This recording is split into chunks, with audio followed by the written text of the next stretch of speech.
Medtem ko se milijoni vojakov borijo v prvi svetovni vojni, se tiho širi še en sovražnik. Ta ne uporablja pušk ali bomb. Namesto tega gre za novo vrsto gripe, ki se hitro širi in je sčasoma ubila milijone ljudi po vsem svetu. Postala je znana kot španska gripa. Vendar to ne pomeni, da se je bolezen začela v Španiji. V času vojne so bile novice v mnogih državah strogo nadzorovane, ker njihove vlade niso želele, da bi sovražnik izvedel, da veliko vojakov in civilistov zboleva. Španija je bila v vojni nevtralna. Zato so bili njihovi časopisi bolj svobodni pri poročanju o izbruhu.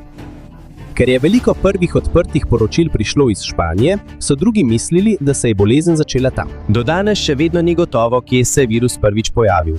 Po podatkih CDC ni enega samega kraja, ki bi ga zagotovo prepoznali kot izvor virusa. Eden od prvih večjih izbruhov je bil zabeležen marca 1918 v kampu Funston v Kansasu, Združene države Amerike. To je bilo vojaško taborišče, kjer so se urili številni ameriški vojaki, preden so jih poslali v Evropo. Več kot 100 vojakov je najprej zbolelo. V samo enem tednu se je število primerov povečalo skoraj 5-krat. Vendar pa je možno, da so bili prvi primeri tudi drugje. Obstajajo poročila o nenavadni bolezni vihal v vojaških taboriščih v Franciji in Angliji že pred letom 1918. Obstaja tudi teorija, da bi to lahko bilo povezano z boleznijo dihal, ki so jo opazili v severni Kitajski. Vendar pa primanjkuje dokazov, da bi lahko potrdili, da je katerokoli od teh krajev resničen izvor. Tisto, kar je zagotovo razširilo bolezen, pa je bila vojna. Zelo nagneteni so bili vojaki v vojašnicah, na ladjah, vlakih, v bolnišnicah in v jarkih. Ko se je eden okužil, je virus hitro prenesel na tiste okoli sebe. Vsak dan so tisoči vojakov in delavcev potovali iz ene države v drugo. Zato je virus potoval skupaj z njimi. Iz vojaških taborov se je bolezen razširila v mesta in skupnosti. Do sredine leta 1918 so bili primeri že v Severni Ameriki, Evropi in nekaterih delih Azije. Zaradi tega je v številnih pisarnah primanjkovalo zaposlenih. Številne družine so zbolele hkrati. Tudi vojaki na bojišču so oslabeli zaradi gripe. Po raziskavah o vojski Združenih držav Amerike je velik del vojske in mornarice zbolel med vrhuncem pandemije. Gneča in hitro premikanje vojakov sta pripomogla k širjenju bolezni v različne tabore in države. To se imenuje prvi val. Veliko jih je imelo vročino, bili so oslabljeni in so jih bolele mišice. Vendar se je večina pozdravila po nekaj dneh. In manj jih je umrlo v primerjavi z naslednjim valom. Zaradi tega so mnogi mislili, da gre le za navadno gripo. Niso še vedeli, da se bo bolezen vrnila čez nekaj mesecev. Ko se je bolezen vrnila, je ubijala hitreje in jo je bilo težje ustaviti. Avgusta 1918 se je gripa vrnila. Toda drugi val je bil veliko nevarnejši. Skoraj istočasno so ga zaznali v pristaniščih blizu Bostona v Združenih državah, Bresta v Franciji in Freetowna v Sierra Leone. Ker je skozi te kraje potovalo veliko ladij, vojakov in potnikov, se je bolezen hitro razširila v različne države. Virus se je širil še hitreje, ker so vojaki med prvo svetovno vojno še naprej potovali. 11. novembra 1918 se je vojna končala. Toda pandemija se ni končala. Milijoni vojakov in vojnih ujetnikov so se vrnili v svoje države. Nekateri med njimi so prenašali virus, čeprav še niso imeli nobenih simptomov. Zaradi tega se je bolezen še hitreje razširila v mesta, kraje in oddaljene skupnosti. Niso umirali samo starejši in oslabeli ljudje. Veliko zdravih, mladih, odraslih, vključno z vojaki, je zbolelo za hudo pljučnico. V nekaterih primerih so se njihova pljuča napolnila s tekočino, zato so težko dihali. Takrat še ni bilo cepiva proti gripi. Prav tako ni bilo sodobnih antibiotikov, ki bi lahko zdravili bakterijsko pljučnico. Zaradi tega so se bolnišnice hitro napolnile. Primanjkovalo je zdravnikov, medicinskih sester, postelj, zdravil in celo ljudi, ki bi pokopavali umrle. Na nekaterih krajih so bili pogrebi vsak dan.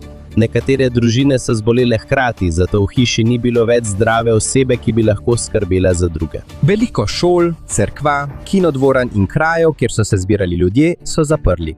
V nekaterih mestih so prepovedali vedika zbiranja. Ljudem so svetovali tudi, naj se izogibajo množicam, pokrijejo usta, ko kašljajo in ostanejo doma, če so bolni. V San Franciscu so odredili nošenje gaznih mask v javnosti. Toda sama maska ni bila dovolj. Veliko ljudi jih je uporabljalo napačno, poleg tega pa je bila zaščita, ki jo je nudila tanka maska tistega časa, omejena. Kljub temu pa so bile po raziskavah bolj učinkovite tiste skupnosti, ki so zgodaj uvedle kombinacijo ukrepov, kot so zapiranje javnih prostorov, prepoved velikih zbiranj, izolacija bolnih in zmanjšanje družbenih stikov. Zaradi tega se je nekoliko zmanjšalo širjenje okužb. Kljub temu pa je bil velik problem tudi pomanjkanje informacij. Ker se je vojna pravkar končala, so bile številne vlade navajene nadzorovati informacije. Na nekaterih območjih javnosti niso takoj povedali, kako resna je bolezen. Zato so nekateri ljudje še naprej hodili v službo, se vozili z natrpanimi prevoznimi sredstvi in se udeleževali velikih zborovanj, čeprav se je gripa že hitro širila. Ko je prišla jesen leta 1918, je to postal najnevarnejši del pandemije. V Združenih državah so takrat zabeležili največje število smrti. Po vsem svetu naj bi se med pandemijo okužila skoraj tretjina prebivalstva. Toda čeprav je umrlo že zelo veliko ljudi, virus še vedno ni popolnoma izginil. Drugi val je oslabel, ko je prišla zima, vendar se je gripa leta 1919 ponovno vrnila. Ni bila več tako smrtonosna kot drugi val v mnogih krajih, vendar je še vedno veliko ljudi zbolelo in umrlo. Drugi val je pokazal, kako hitro se lahko bolezen razširi, ko veliko ljudi hkrati potuje, so skupnosti prenatrpane, primanjkuje informacij in še ni dovolj zdravil ali zaščite. In največje vprašanje ni bilo več samo, kako se je gripa razširila. Še pomembnejše vprašanje je bilo, zakaj je povzročila več smrti kot običajna gripa. Bili so ljudje, ki so zboleli v prvem valu, a so preživeli. Ko se je vrnil bolj smrtonosni drugi val, jih veliko ni več hudo zbolelo. To pomeni, da je njihovo telo morda že razvilo zaščito proti virusu.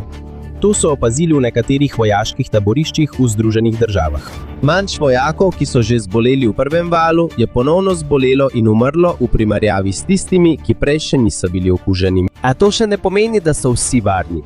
Nekateri ljudje so se ponovno okužili, vendar je bila možnost, da razvijajo hudo pljučnico ali umrejo, precej manjša. Čeprav veliko zgodb o pandemiji prihaja iz Združenih držav in Evrope, so se v drugih delih sveta zgodile še hujše stvari. Ena izmed najhuje prizadetih držav je bila Indija. Septembra 1918 je v Bombaj, ki se danes imenuje Mumbai, prišel še bolj nevaren val. Od tam je hitro se razširil v različne dele države z vlaki. Ker je bila populacija zelo zgoščena, je bilo veliko ljudi oslabljenih zaradi lakote in revščine, zdravnikov in bolnišnic pa je primanjkovalo. Ocenjuje se, da je v Indiji umrlo več kot 10 milijonov ljudi. Nekatere študije celo navajajo, da je število umrlih doseglo približno 16 do 17 milijonov. Zato velja, da ima Indija najvišje število umrlih v eni državi.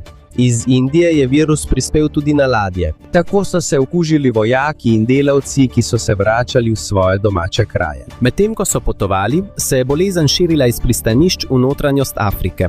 Zdravstveni sistemi so na mnogih območjih šibkejši. Primanjkovalo je zdravil, hrane, zdravnikov in ni bilo ustreznega načina za štetje umrlih. Zaradi tega je možno, da je bilo resnično število žrtev večje od zabeleženega. Za razliko od običajne gripe je v tej pandemiji umrlo veliko mladih, zdravih odraslih. Običajno so pri gripi bolj ogroženi majhni otroci in starejši ljudje. Toda leta 1918 je bila smrtnost izjemno visoka pri ljudeh starih od 20 do 40 let. Skoraj zdrava možerli zaradi gripe je bila med mladimi odraslimi. Še vedno ni povsem jasno, zakaj. Eden od možnih razlogov je, da je bil odziv njihovega imunskega sistema izjemno močan. Namesto, da bi uničil samo virus, je lahko pretiran odziv telesa poškodoval tudi njihova pljuča. Veliko ljudi je po gripi dobilo tudi bakterijsko pljučnico. Takrat še ni bilo antibiotikov, zato je bilo takšno okužbo zelo težko zdraviti. To je močno vplivalo na družine in skupnosti. Veliko staršev, delavcev, vojakov in ljudi, od katerih so družine pričakovale, bodo skrbeli in zagotavljali hrano, je umrlo. Delavci so izgubili kmete. Posli, železnica in vladni uradi so bili prizadeti. Nekateri otroci so postali sirote, nekatere družine pa so hkrati izgubile več članov. To ni bila le zdravstvena kriza. To je bil tudi velik problem za delo, hrano, prevoz in preživetje. In medtem, ko se je gripa še naprej širila po Aziji in Afriki, so začeli opažati njene nenavadne značilnosti. Ni prizadela le šibkih. Tudi mladi, močni in zdravi ljudje so lahko umrli v samo nekaj dneh.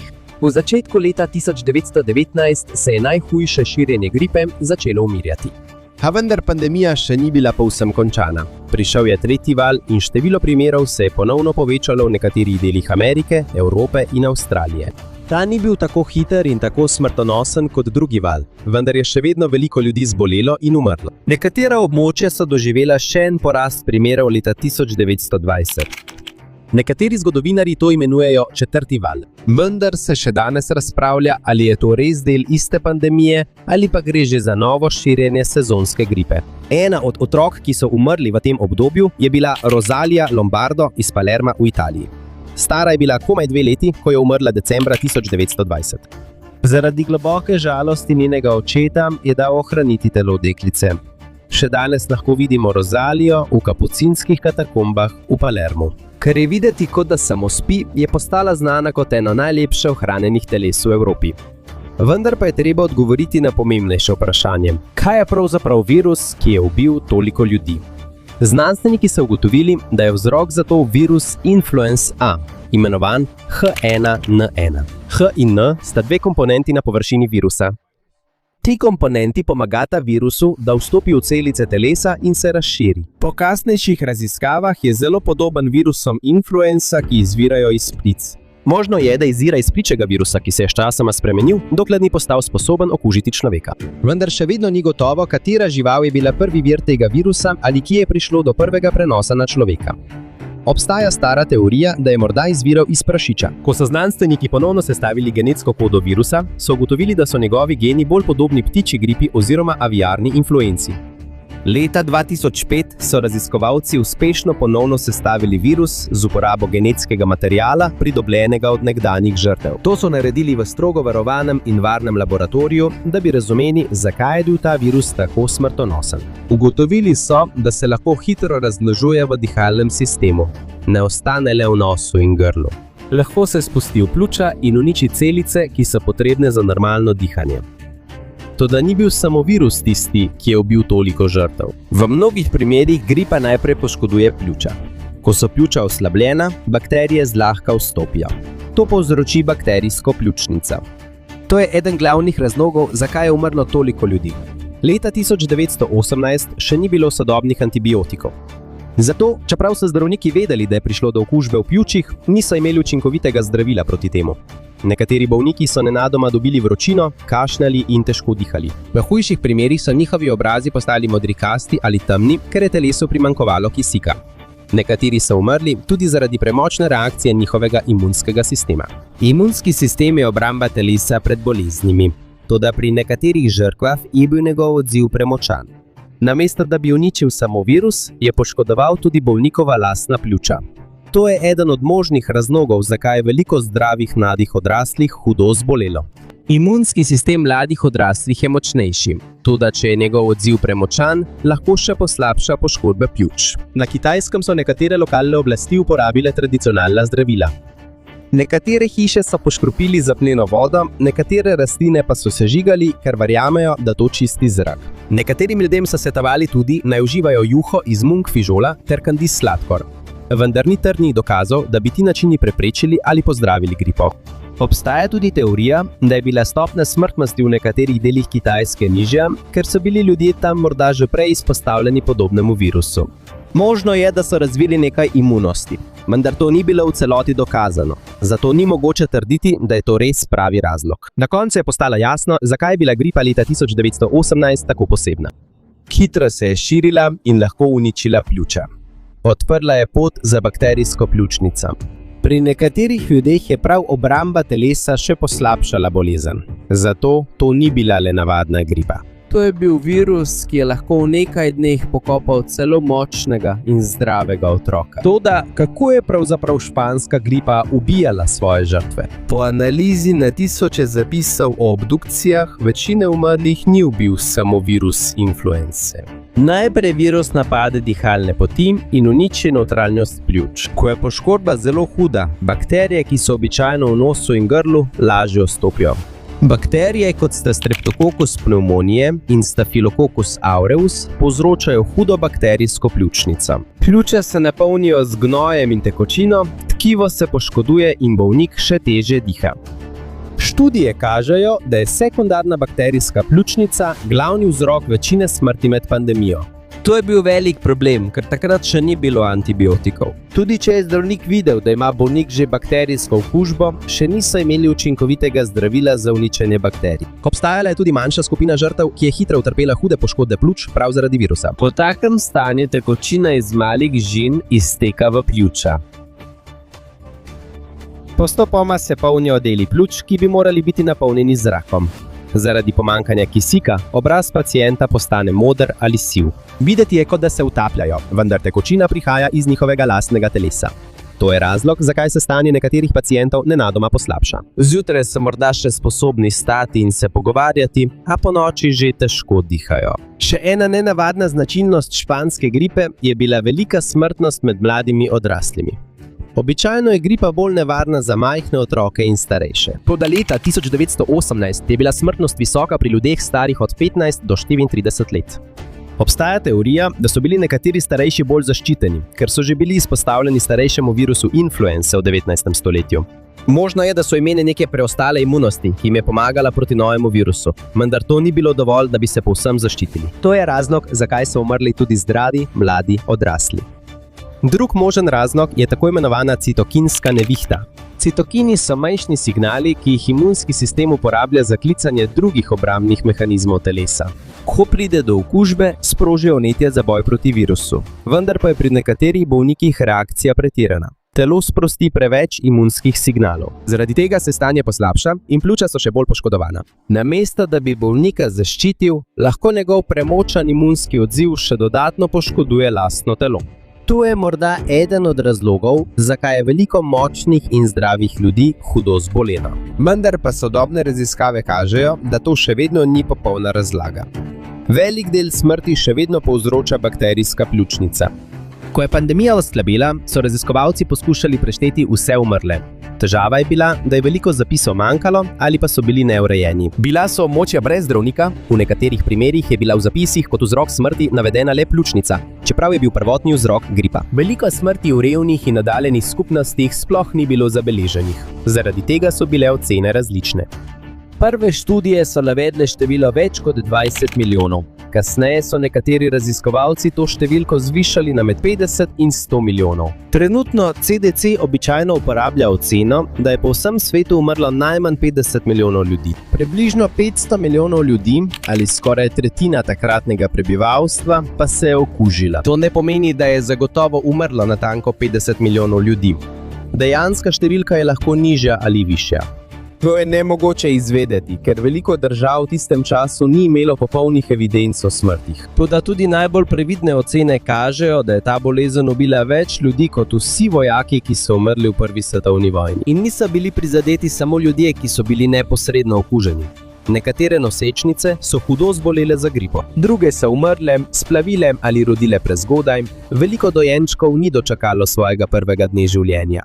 Zato se pravi obseg škode španske gripe ne odraža le v številu umrlih. Sem spadajo otroci, ki so ostali sirote, družine, ki so izgubile skrbnike in dojenčki, ki se niso mogli varno roditi. V zelo kratkem času je izjemno majhen virus pokazal, da lahko uniči ne le človeška pljuča, temveč tudi cele družine in prihodnost skupnosti. Žrtve španske gripe niso bili le ljudje, ki so zboleli. Velik vpliv je imela tudi na nosečnice in še nerojene otroke. V eni izmed študij v Združenih državah Amerike, na Danskem, Švedskem in Norveškem, so raziskovalci opazili, da se je število rojstev spomladi leta 1919 zmanjšalo za približno 15%.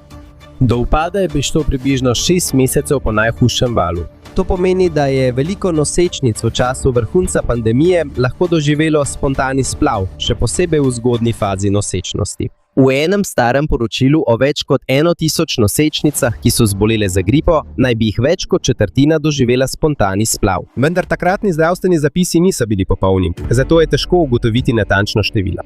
Po velikem upadu se je število rojenih znova povečalo v poznih letih 1919 in zgodnjih letih 1920. To je pokazalo, da pandemija ni trajno uničila sposobnosti ljudi, da imajo otroke. Skupnosti so se počasi začele ponovno pobirati. Podjetja in šole so se ponovno odprla. Preživeli so se vrnili na delo. Družine so poskušale znova zgraditi svoja življenja po vojni in pandemiji. Toda to, kar se je zgodilo, je pustilo veliko vprašanja. Se lahko tako velika pandemija ponovi? Da, virus influenza se nenehno spreminja. Lahko se prenese z živali na človeka ter ustvari novo vrsto, proti kateri ima večina malo ali sploh nima imunosti. Svet je danes bolj pripravljen kot leta 1918. Imamo cepiva, protivirusna zdravila, antibiotike proti nekaterim bakterijskim okužbam, sodobne bolnišnice, hitro laboratorijsko testiranje in svetovni sistem za spremljanje novih virusov. Vendar to ne pomeni, da velika pandemija ni mogoča. Morda še ne bo pravega cepiva, ko se bo nov virus prvič pojavil. Najprej ga je treba preučiti in izdelati ustrezno cepivo zanj. Možno je tudi, da bo primanjkovalo zdravil, bolniških postelj, zdravnikov in medicinskih sester, če bo hkrati zbolelo preveč ljudi. Obstaja še ena velika težava. Oseba lahko okuži druge, še preden sploh začuti, da je bolna. Zato so, medtem ko se še razvijata cepivo in zdravilo, pomembni preprosti načini za zmanjšanje širjenja. Sem spadajo izogibanje gneči, ustrezno prezračevanje, nošenje prave maske, kadar je to potrebno, in ostajanje doma. Ko ste bolni, je pomembno hitra izolacija okuženih. Ko bo cepivo na voljo, bo pomembno tudi hitro in množično cepljenje.